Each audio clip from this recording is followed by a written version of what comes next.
अगर आप चैनल पर पहली बार आए हैं तो अभी सब्सक्राइब करके बेल आइकॉन प्रेस करें और रहें बाखबर।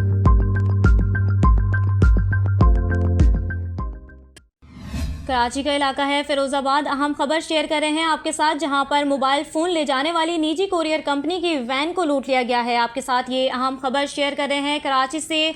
पुलिस के मुताबिक सदर मोबाइल मार्केट से मोबाइल फ़ोन लेकर निकलने वाली वैन को लूट लिया गया। मुल्जिमान फिरोजाबाद के इलाके में वैन रुकवा कर सवार हुए और 45 मिनट बाद मुल्जिमान ड्राइवर को उतार कर वैन लेकर फरार हो गए।